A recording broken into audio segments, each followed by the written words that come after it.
G'day all you beautiful people of planet Earth and welcome back to Planet Positivity. We're up to episode 13, which is usually an unlucky number, but is it? No. 11, 12, yeah it is 13. Yeah it is. This actual destination seemed to be like a lucky surprise. Somewhere I never thought I would ever go. So I'm really grateful that I did this trip, because when you book a big tour with a bunch of different people, you end up going to places you don't even know you're missing out on if you don't go to. And for me, one of those was Austria. I should have finished on that. Oh well. So, okay. I didn't know what I was missing when it come to Austria. For starters, Vienna, the city itself, is absolutely gorgeous.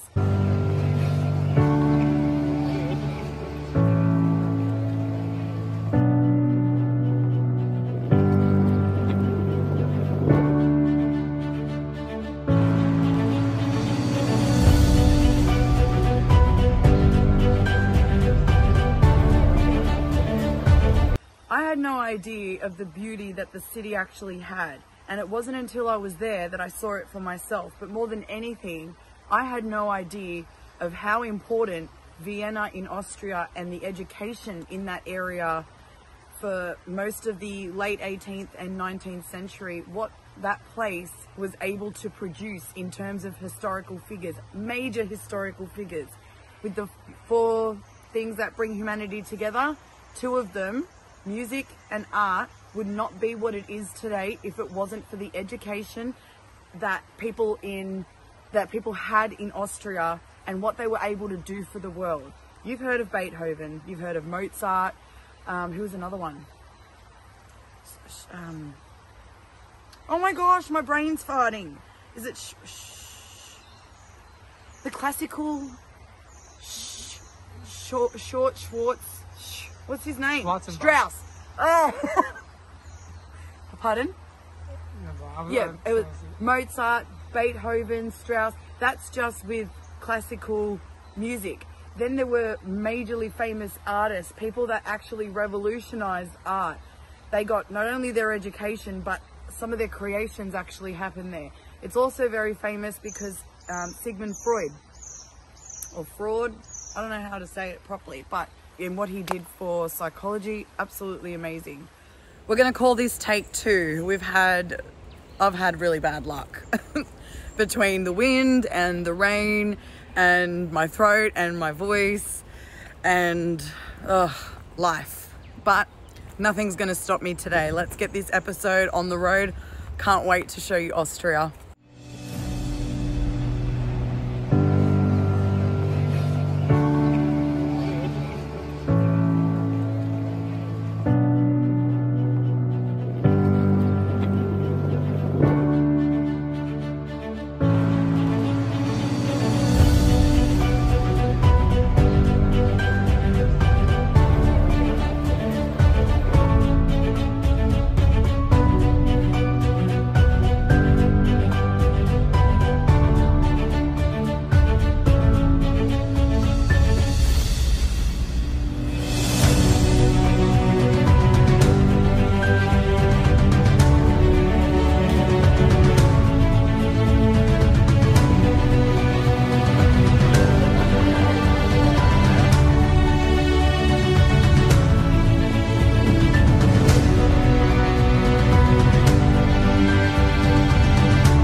The drive through Austria was as beautiful as in Switzerland. The mountains, I thought to myself, I didn't want to sleep. I just wanted to watch as we drove through Austria.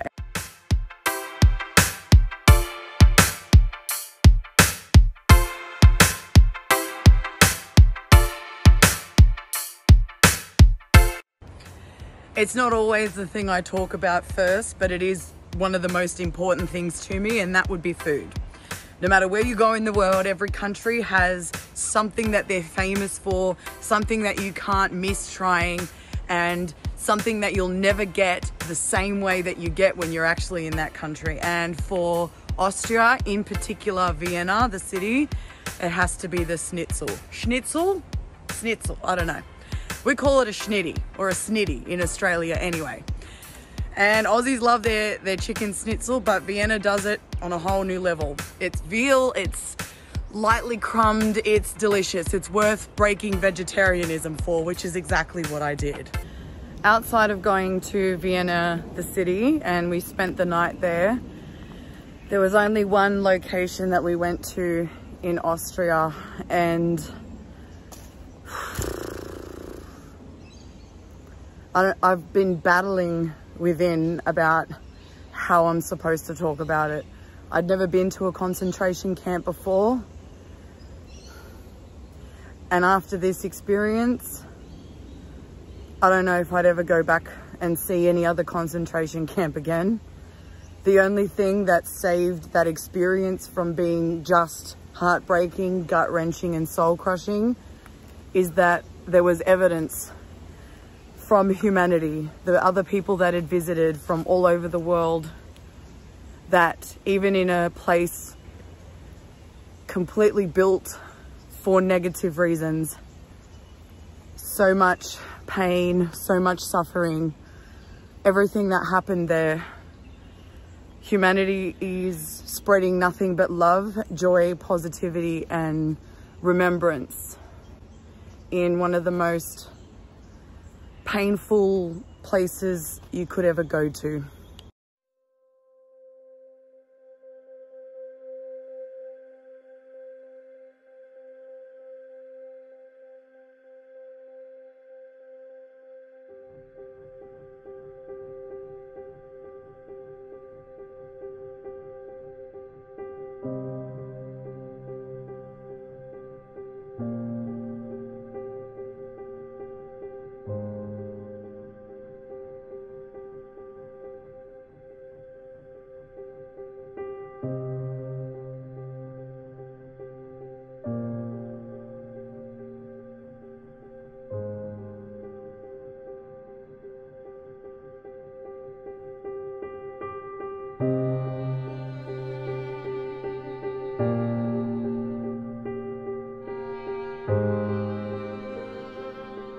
As we were approaching the Mauthausen Concentration Camp, our tour guide said to us, "I will take you there and I'll take you to the front area, but I will not come in with you. I've been there once." And as she was telling us this, she started crying. And she said to us, "I promise myself I'll never go back there again. I don't know how to explain this place to you. I don't know how to prepare you for what you're about to see. Whether you know history and what happened, you will feel it and you will be forced to learn and forced to see and forced to experience." There's no words to describe what it's like to go to a concentration camp. It's not like going to see the Eiffel Tower. It's not even like being in the pyramids of Egypt. I've never been anywhere like this. I've never felt anything like that. It didn't take me long to start crying myself. But before we went, we were informed by our tour guide of what we're going to see. And it wasn't just about the museum side of things, like the images you'll see, the weapons you'll see, the evidence of the poisons you'll see, the clothes that people wore and the photos. That wasn't what she prepared us for. That you have a choice. But she told us about a specific location in this concentration camp and what went on at this place. And it's outside the atrocities of history. And just her telling us made me cry. I cried with her. I think a few of us did. And when we got to the front, she wouldn't go any further and she just said, "Good luck." So I went in with a little bit of information, no expectations, and nothing could prepare me for what I actually felt. Heavy doesn't begin to describe the energy in a concentration camp. I can only speak for Mauthausen, but some rooms, it's like walking into, it feels like you're walking into a tunnel, even though it's a big space. This is just my experience. Everybody else has their own, and I can't speak to that. But I felt like this, and just knowing what went on in these places, seeing the spaces that people were living in, seeing the gas chambers, seeing the crematorium, I was in tears. And when I'd go outside to try and breathe and ground myself, I would be faced with graves, and then this location that was explained to us, where a lot of people died, and it was the conditions that they lived with and the situations that many people died in. I don't want to talk about it. And it's not because it's not positive that I don't want to talk about it. It's because I don't even, the fact that I'm thinking about this now and visualizing what happened there, to be able to explain it to you, I don't want to cry. This is supposed to be a good day for me. But yeah, even outside, I never got a break from the feeling of devastation and dread, and you just felt the negative energy from everything that happened there. And so I spent most of the day just crying gently, walking through all these places. And then I felt drawn to go to this one particular little bathroom / gas chamber area. And I've walked in, and I was able to switch off of what I felt because of what I saw.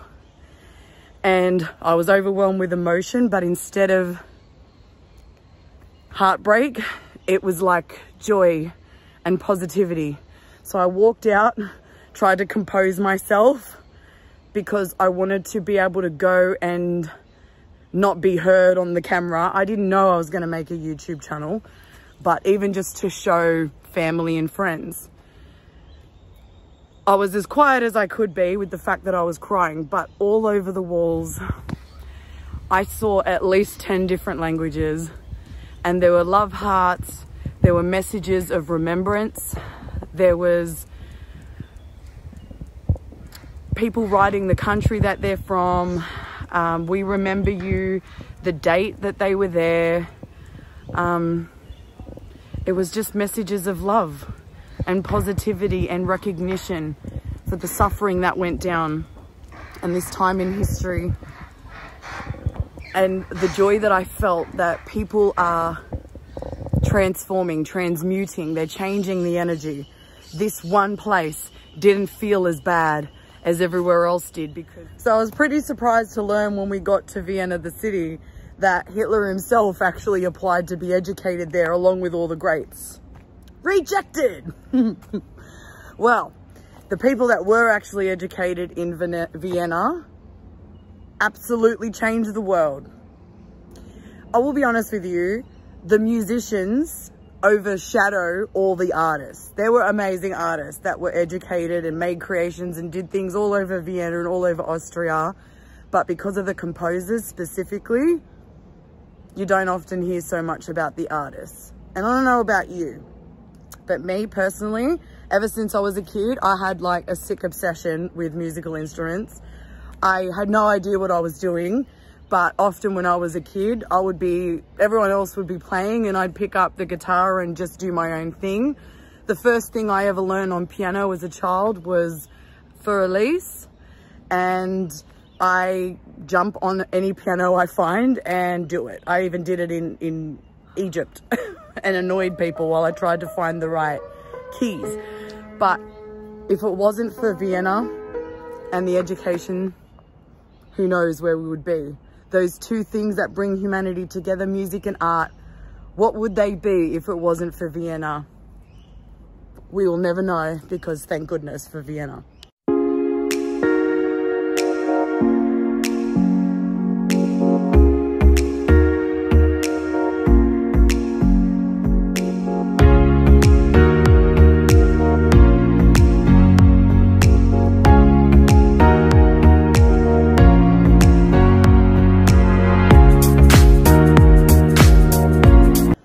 I'll be honest with you. I know I say this about everywhere in Europe. All the buildings, the architecture, the designs, the colours.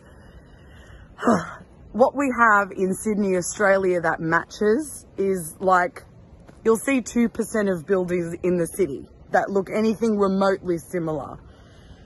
Vienna is just, it's a category of its own. I remember one night when I was going to look for a place for dinner and I wasn't feeling well. The only thing that made me feel okay was the fact that I had so much eye candy, not people, buildings. Every building was worth taking a photo of, was worth filming, was worth standing at in awe and just taking it all in. And I did that all up and down the main street that we were staying. Vienna, it's not just about the snitty. All the buildings, all the history, all the music, all the art, all the palace. And I would never have gone if the tour itself didn't take me there. And I just think to myself, that would be a waste if I missed that place. And so I've got to be grateful.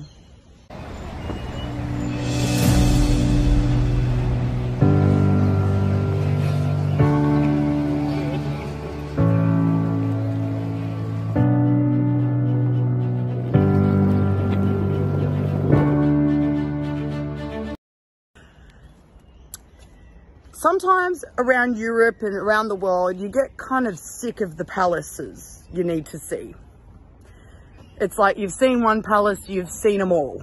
They all have their own flavour, I'll be honest with you, but it was like when I was in France and I went to the Palace of Versailles, knowing that the country itself was in dire straits and poverty and homelessness was rampant, and yet this monstrosity was built for one woman. That infuriated me. So I kind of take that perspective of extravagance, opulence and ridiculousness whenever I go to see a palace. The one thing that I remember about Austria, it wasn't so much about the palace itself, the building, but the outside was really pretty. It was like this, it was like a maze of, kookaburra. But there was this maze of vines. It was gorgeous, and I'm grateful for this experience to be able to go there so that people can get outside and see the beauty that they created in the landscape. So if you find yourself in Vienna, definitely 100% go to the palace. But if you don't go in, I didn't go in, so I can't speak about going in there, but I spent all my time on the outside and didn't regret it for a second. One of the funniest nights that I had in all of Europe happened in Austria, in Vienna. I was super sick. Do I go that way? No. I'll just explore and see if I die. So one of the girls named Briar, who was Kiwi, absolutely hates being filmed. Oh no, dead end. Reverse. She absolutely hates being filmed and photographed. And we all know someone like this who covers their face or turns around. They just don't want to be, they don't want evidence. I struggled to get even a second of video footage of her. I even tried in one of my beautiful moments in Italy, and the first thing she did was cover her face. So thank goodness for alcohol. Her and Jewel went out on the town. I couldn't make it. I was so tired and so sick. I ended up having a nap for hours and hours. And when I've gone downstairs from the place we were staying, I could hear this laughter, like a roar of laughter. And I went downstairs and it was Jewel and Briar, and they were eating or getting ready to eat. And they could not, I was laughing the entire time. They could not stop making me laugh. And I was able to film Briar, and I absolutely got so lucky to be able to capture this moment on film. It was one of the funniest moments in all of Europe. And Jewel did the funniest thing. You got to check it out. I already liked it. She's fucking good. Oh my god, I can't even deal with tonight. It's good, but it was hot. Are they chips? Where are the chips? Chips. The chips. Oh good, I want the chips. Don't get too full on chips because you won't fucking eat your burger. So how many drinks have you had, Briar? Oh, we've had quite a few cocktails. Can I put up the cooler down?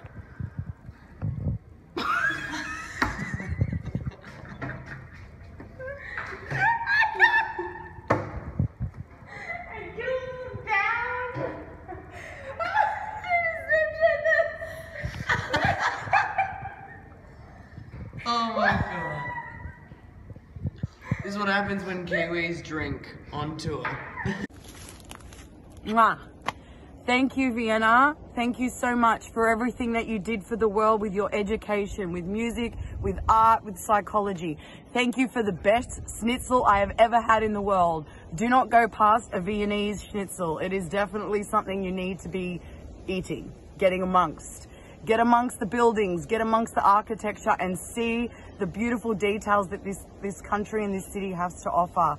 Thank you for the memories, the laughter. That was one of the funniest moments that I ever had in all of Europe. Thank you so much, Vienna. Thank you, Austria. I'll see you soon. Bye, beautiful people.